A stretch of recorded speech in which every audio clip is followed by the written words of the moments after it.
Warning. Listening to this show may result in increased levels of inspiration, motivation, and innovation. Side effects can include the immediate urge to take massive action to build a better business and life for yourself and others. You've been warned. Welcome to Influencers Radio with your host, Jack Mize.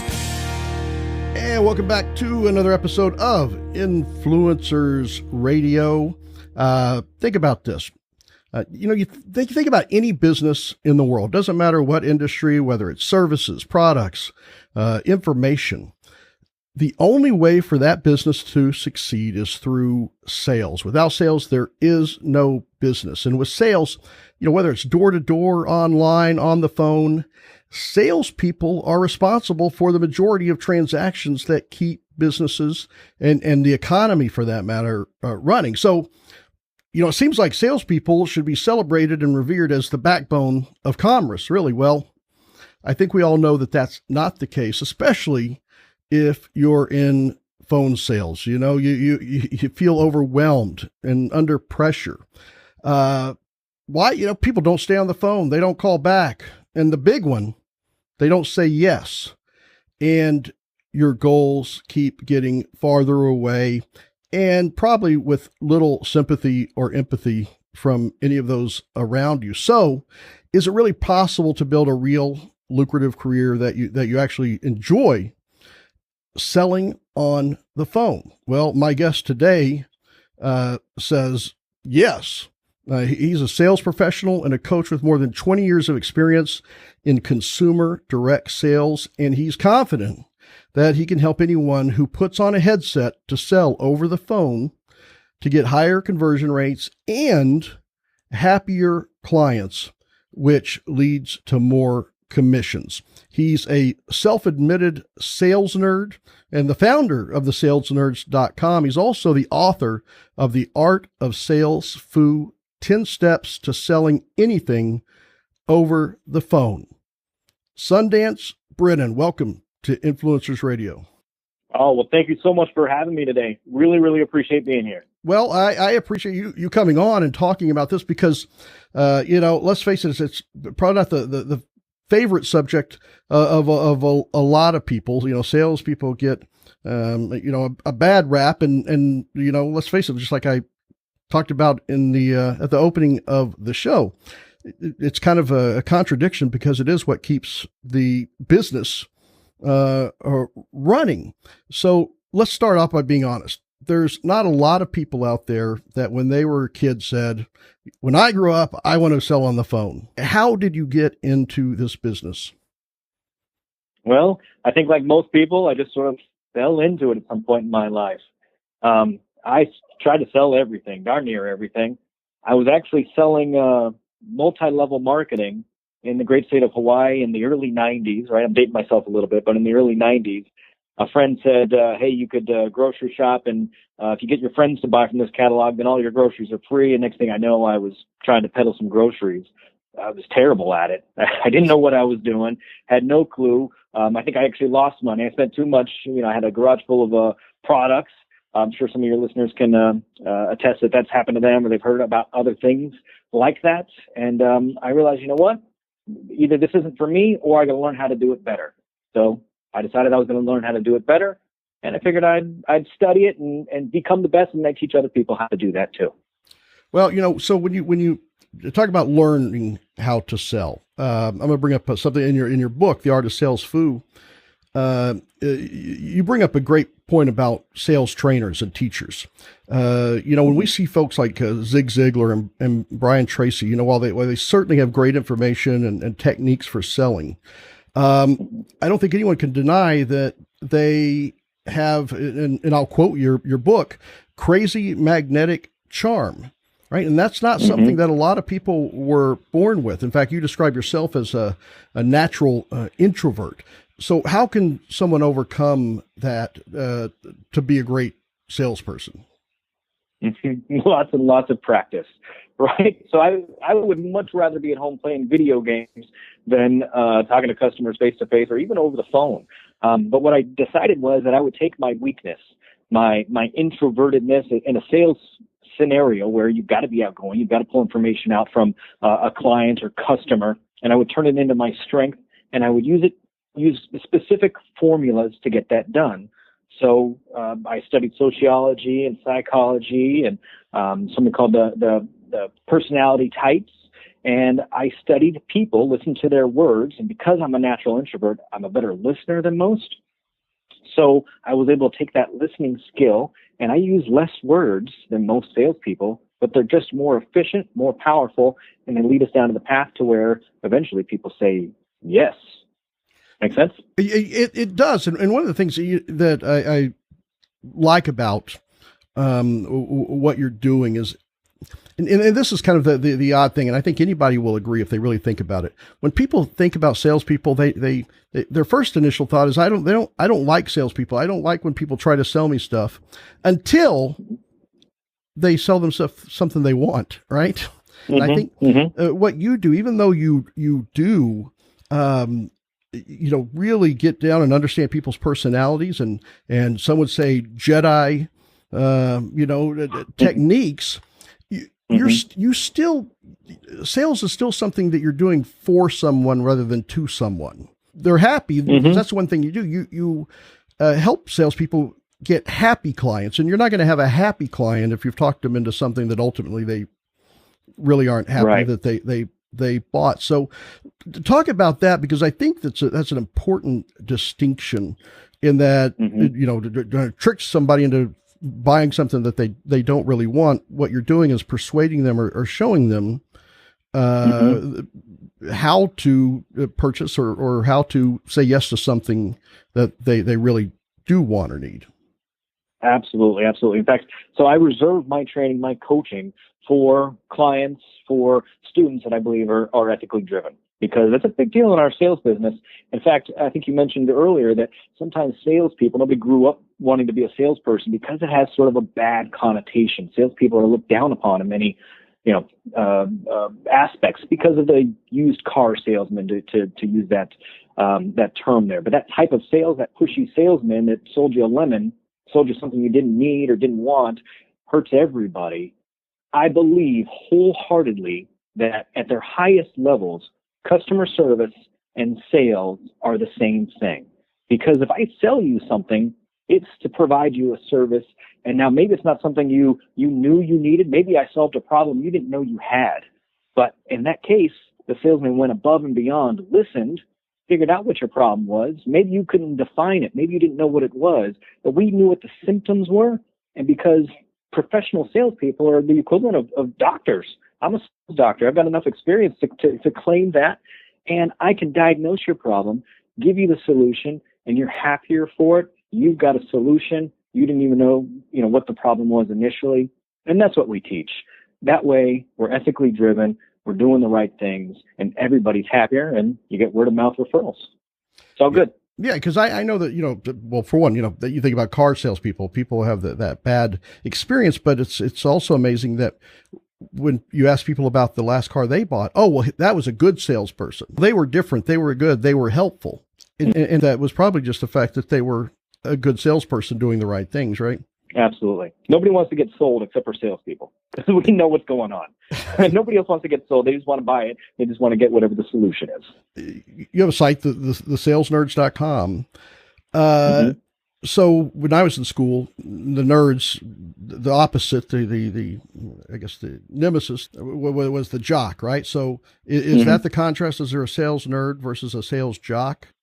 Yes. So there's definitely a sales nerd versus the sales jock. So in my world, the sales jock is that pushy salesman, and he's got that charisma, probably that gleam in his eye, the hair slicked back, the nice suit, a big shiny watch. A lot of those things are material. And yes, we get them in sales. A lot of people get into sales to make money.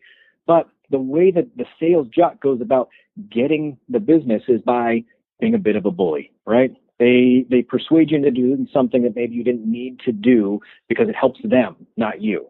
And the difference between the jock and the nerd is the nerd, hey, studied, we got better at it, and we genuinely want to help people. In the real world, if you look at all the nerds in the world, you got your Steve Jobs, you got your Bill Gates, you got your Warren Buffett. I would much rather make that nerd money than I would make the jock money. The nerds have it made. I really enjoyed your book, the Art of SalesFu. It's the 10 steps to selling anything over the phone. But I love the way the book uses that martial arts training analogy. You go through the ranks from the green belt, up to the red belt, the SalesFu master. Can you walk us through that concept a little bit and how that applies to what people are learning through that book? Sure, absolutely. So like any good nerd, I enjoyed watching Saturday morning cartoons and, in my case, Saturday morning kung fu movies, right? So I've always loved the kung fu type of language. And I just like to say, hey, how strong is your sales fu? And so I've had that motto for 10, 15 years or so. And then I started teaching sales fu. People ask me, hey, can you teach me the sales fu? And then we broke it down into belts. It's a natural progression. It starts as if you were brand new on the phones. You just got in there today. And the thing about call center sales, it's not like, a person-to-person or business-to-business type sales, because you're in a little cubicle. You don't get a whole lot of direction. You usually get a script or something. You get a half a day of training. And then they just say, hey, go out there and start selling, and you sink or swim. So this takes you from start to finish. Starts with your mindset. How do you get to the right spot? Then we teach you some skills. Then we give you some word tracks, some very specific words to use, how to identify the right clients, when to listen, when to say these words. And then we give you some specific skills. And I mean specific, like they're laid out closing techniques, how to earn somebody's business and help them, right? How to get them into the right product, identify it. So from start to finish, it'll take you a couple of hours to read the book, but you can have a full sales, degree by reading the book. It's amazing. Well, yeah, some of the things that I learned through the book is that what people say and what they mean are very often two different things. And you seem to be able to identify those. And I guess that's part of the training, is being able to identify the difference between what people say and what they mean. And so through the book, and as you go up through the ranks, you actually get deeper into the psychology of this. It seems like the first part is you're working on yourself, right? I guess your own kind of mindset of what you're doing. And then when you move up to, I guess, the blue belt, that's when you start learning more about the personality, or get inside the mind of your prospects. Right? Well, what's the bridge there? Sure. So you got to get yourself ready. You've got to be open to new ideas, and you've got to be open to being coached as well. Because as salespeople, we're typically what I call a radical red, right? We typically aren't the type of folks that ask for help because we want to earn it. We want to do it on our own. That provides satisfaction. But in a case like this, these skills are so outside of the norm. It's not something taught in school. It's not something taught by your family. So you've got to get this information from another source. In this case, you got it from the book, right? You can also go to the website, or, there's other sources to check it out. But you've got to be open to that information first to realize it's even out there. Because most people they don't know what they don't know. And until you know it's out there, you don't even feel that deficiency. So first steps first. Figure out, there is a deficiency. I can get better. What do I need to know? And then we teach you. And then when you go to the getting inside the mind of the people that you're speaking with, the prospects, anybody that studied sales at even a very shallow amount, you always hear the term, how do you overcome objections? I think so many people, when they think about in their mind, putting themselves in the role of a salesperson, they think of a sales situation as an adversarial, me against them, right? The me against that prospect. When in fact it's not about you, fighting the prospect. It's about avoiding a confrontation or with that prospect. But you make the distinction similar to martial arts. You talk about diffusing objection versus overcoming an objection. Can you explain that distinction? Think about kung fu. Kung fu is not boxing, right? A sales match shouldn't be about boxing. It shouldn't be about exchanging jabs. It should be about redirecting energy. So if somebody takes a swing at me, in other words, has a question or some objection or something, I just point them in the right direction. I grab them and I say, okay, you want to go this way? Let's go this way. And then we answer the question. So and then it's not an argument. It doesn't come to blows. We just redirect that energy. And so we diffuse the situation. So you can do this a couple of ways. You can start out by listening, by asking some questions ahead of time. If someone's going to have a spousal objection, did this gentleman show up to the dealership or on the phone? Is he by himself? But is he married? Does he have to talk to somebody else? Let's find that out ahead of time. And what does that other person want? So a couple of very easy tactics to use that diffuse the objection so it doesn't come up later. In essence, you're figuring out what they're going to object to, and you're answering it before it ever becomes an issue. So when it comes time to ask for the business, they don't have any other reasons to say no. So besides the book, there's also, you've been into sales training for several years. You take the book and those concepts a step further. You actually have a virtual dojo where people can go online and get more training around this. Can you tell us a little bit about that? Yeah, absolutely. So the dojo is where you go to practice, right? So hopefully, if you're really taking a kung fu or what have you, you don't have a reason to use this. But in our case, we use our sales skills every day. You've got to practice. You've got to be on your A game every single day. So the dojo is a safe place to come into the group. There's lots of members in there. They can exchange information. They can practice. Somebody's in the solar industry. Somebody's doing car sales. Somebody's doing insurance, mortgages, real estate. So they all go in here and they say, here's the objections I'm coming up with. Can you give me some rebuttals, or how would you get around this, or how would you avoid this in the first place? What scenario would help me with that? And then we get in there and I make videos, usually no more than 5 minutes or so. There's a lot of training videos in there. There's also handouts, some word tracks, some flyers, lots of PDF files. Basically, it's got to be darn near the best sales training material digitally located on the internet. It's really, really inexpensive. All your listeners should go check it out. And it's a fantastic growing community, originally based on the book, but it's expanded to so much more at this point. Just like a real dojo, it sounds like what you described as sparring. You get in there and mm-hmm. practice absolutely these techniques to understand that. And that's obviously a tremendous resource for folks. So just run through that one more time. How can folks find out about the dojo?